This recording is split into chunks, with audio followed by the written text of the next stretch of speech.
నమస్తే అండి, welcome to money foods. ఇప్పుడు నేను చేయబోయే రెసిపీ రొయ్యల బిర్యానీ అండి. ఫ్రాన్స్ బిర్యానీ అనమాట. చాలా యమ్మీగా టేస్టీగా ఉంటుందండి. మీరు కూడా షేర్ చేయండి, మీరు కూడా చేసి తినండి, చాలా యమ్మీగా ఉంటుంది. నేనైతే శుభ్రంగా కడుక్కున్నాను రొయ్యలు. రైస్ అయితే కడిగి పెట్టుకున్నానండి. కడిగి ముందుగా పెట్టుకోవాలన్నమాట. ఒక అరగంట ముందు రైస్ కడిగి పెట్టుకున్నాను. ఇగో దానికోసమని బంగాళదుంపలు చిన్న చిన్న ముక్కలు, అదే చిన్న చిన్న అంటే బాగా చిన్నవి కాదు, చిన్న ముక్కలు కోసుకొని ఫ్రై చేసుకుంటున్నాను. క్యాప్సికమ్ కూడా, క్యారెట్ కూడా వేసుకుని, క్యారెట్ వేసుకోవచ్చు. క్యారెట్ ఇష్టం లేని వాళ్ళు ఓన్లీ బంగాళదుంపలు వేసుకుంటే సరిపోతుంది. అదిగోండి ఉల్లిపాయలు కూడా ఫ్రై చేస్తున్నాను. నార్మల్ ఆనియన్ కూడా మీరు వేసుకోవచ్చు అనమాట. మామూలు ఉల్లిపాయలు కూడా ఫ్రై చేసుకోవచ్చు. ఈ విధంగా ఆయిల్లో ఫ్రై చేసుకోవాలి. నేనైతే వైట్ ఆనియన్ చేసుకుంటున్నాను. దీనివల్ల స్వీట్నెస్ కూడా వస్తుంది బిర్యానీకి, చాలా టేస్టీగా ఉంటుందండి. మీరు మామూలు ఆనియన్ కూడా మామూలు ఉల్లిపాయలు కూడా వేసుకోవచ్చు. అదిగో ముందుగా బాండి పెట్టుకున్నాను. అందులో 1 స్పూన్ నెయ్యి వేసానండి. ఇందులో 1 స్పూన్ నెయ్యి వేస్తున్నాను. కొంచెం ఆయిల్ కూడా వేసి ఒక 2 స్పూన్ల ఆయిల్ వేసుకుని, ఎక్కువ క్వాంటిటీ చేసుకుంటే ఎక్కువగా వేసుకోండి, తక్కువ క్వాంటిటీ అయితే తక్కువ వేసుకోండి. అందులో ఒక పెద్ద ఉల్లిపాయ చిన్న ముక్కలు కట్ చేసుకుని వేసానండి. ఈ ఉల్లిపాయలు మగ్గనిద్దాం.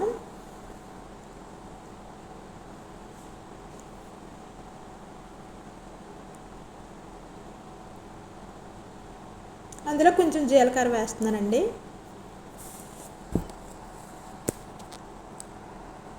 ఉల్లిపాయలు కూడా ఫ్రై అయిపోయినాయి. ఇవి పక్కకు తీసేసుకుందాం.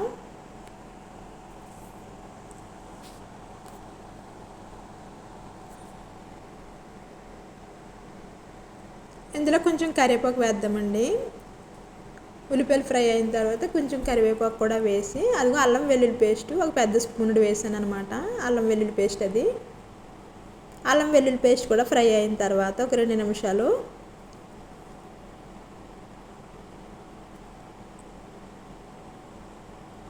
అల్లం వెల్లుల్లి పేస్ట్ కూడా ఫ్రై అయిపోయిందండి. అదిగో రొయ్యలు శుభ్రంగా కడిగి పెట్టుకున్న రొయ్యలు వేసాను. ఇవి మగ్గనిద్దామండి. రొయ్యలు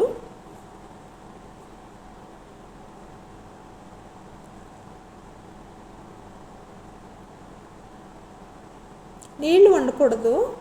నీళ్లు శుభ్రంగా కడుక్కొని ఆ నీళ్లు తీసేసి ఆ నీళ్లు వేస్తే మళ్ళీ స్మెల్ వస్తుంది. అందు గురించి వేరే ప్లేట్లోకి మార్చేసుకున్నాను అనమాట.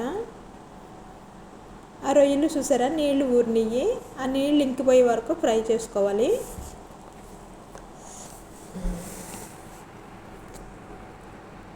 నీళ్లు పెట్టుకుందామండి బిర్యానీ రైస్ కోసం. కొంచెం సాల్ట్ వేసాను, రుచికి తగ్గ సాల్ట్ వేసి అందులో ఆయిల్ వేసాను. అదిగో బిర్యానీ ఆకులు అండ్ కొత్తిమీర, లవం మొగ్గలు ఒక 5 లవం మొగ్గలు, 5 యాలక్కాయలు, దాల్చిన చెక్క అన్నీ వేసానండి. కొంచెం బిర్యానీ ఆకులు కూడా వేసాను నీటిలో, కొత్తిమీర కూడా వేసాను. ఇప్పుడు రొయ్యలు అయితే ఫ్రై అయిపోయినాయండి. ఇందులో టమాటాలు చిన్న ముక్కలు కోసుకుని, 2 టమాటాలు చిన్న ముక్కలు కోసుకుని వేసుకున్నాను. టమాటాలు మగ్గనిద్దాం.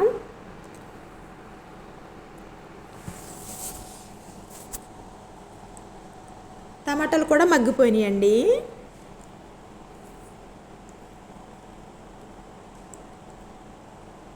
టమాటాలు మగ్గిన తర్వాత కొత్తిమీర చిన్న ముక్కలు కట్ చేసుకుని కొత్తిమీర కూడా వేసాను. అదిగో ముందుగా ఫ్రై చేసి పెట్టుకున్న బంగాళాదుంపలు, అది పొటాటో అండ్ క్యాప్సికమ్ కూడా వేసాను అనమాట. ఆనియన్, ఉల్లిపాయలు ఫ్రై చేసి పెట్టుకున్నాం కదా, అవి కొంచెం పక్కకు తీసుకున్నాను పైన గార్నిష్ చేయడానికి.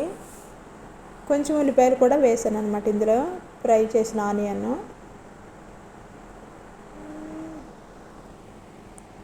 ఇందులో కొంచెం ఒక పెద్ద స్పూన్ జీలకర్ర ధనియాలు పొడి వేసానండి. జీలకర్ర ధనియాల పొడి ఒక పెద్ద స్పూను, ఒక చిన్న స్పూన్ ఏమో మిరియాల పొడి, కొంచెం ఒక పెద్ద స్పూన్ ఏమో కర్రీ పౌడర్ వేసానండి. ఒక మ్యాగీ కూడా వేసాను. మ్యాగీలు ఉంటాయి ఇక్కడ అరబిక్ కంట్రీలో, మ్యాగీ వేసుకుంటే టేస్ట్ వస్తుంది. మీరు బిర్యానీ మసాలా వేసుకుంటే మ్యాగీ అయిన అవసరం లేదు. మనకి ఇండియాలో కారం వేస్తాము, ఇక్కడ కారాలు తినరు కదా, మరి కారం లేకుండా టేస్ట్గా చేయాలంటే ఇవన్నీ వేయాలి. అదిగో కొంచెం పసుపు కూడా వేసానండి. కారాలు తినరు మా ఇంట్లో అయితే, కారం లేకుండా టేస్టీగా ఎలా చేయాలో చూపిస్తున్నాను అనమాట. మన ఇండియాలో కారాలు వేసుకుంటారు, మసాలాలు వేసుకుంటారు, ఘాటుగా ఉంటుంది కాబట్టి టేస్ట్ ఆటోమేటిక్గా వస్తుంది. ఈ విధంగా చేసుకుని మీరు కారం కూడా వేసుకోవచ్చండి. అదిగో ఇప్పుడైతే నీళ్ళు మరిగిపోయినాయి, రైస్ వేసేద్దాం. రైస్ వేసానండి నీటిలో. చూసారా, కొత్తిమీర వల్ల టేస్ట్ వస్తుంది అనమాట బిర్యానీ. ఈ రైస్ వేసుకున్న తర్వాత కూర కూడా రెడీ అయింది లేదో చూద్దామండి. ఒక 5 నిమిషాలు మగ్గింది కూర. మసాలాలు వేసాక, ఉప్పు కారాలు వేసాక 5 నిమిషాలు 10 నిమిషాలు మగ్గనివ్వాలి సిమ్లో పెట్టి. కూర అయితే ఉడికిపోయింది. ఇప్పుడే సాల్ట్ చూసుకోవాలి టేస్ట్గా ఉందో లేదో. అదిగో నాకు ఉప్పు తక్కువైంది, కొంచెం ఉప్పు వేసాను, సాల్ట్ వేసానండి కొంచెం. కూర అయితే రెడీ అయిపోయింది.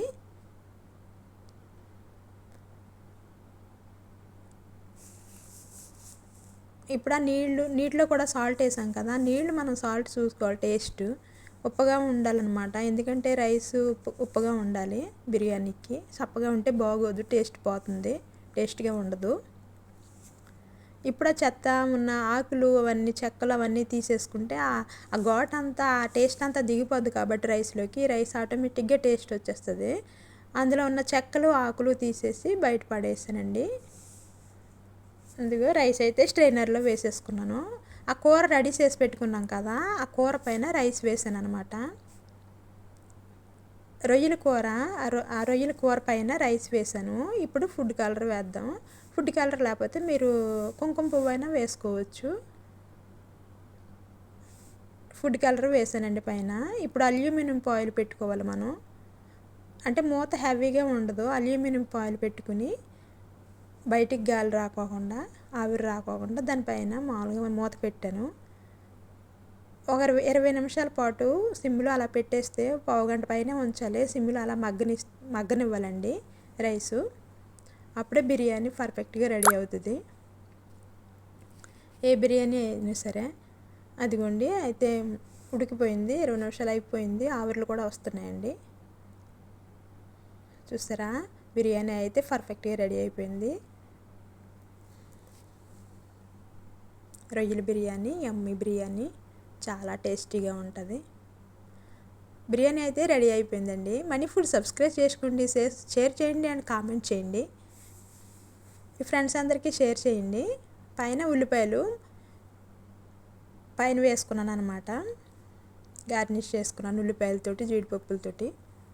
Thanks for watching, bye bye.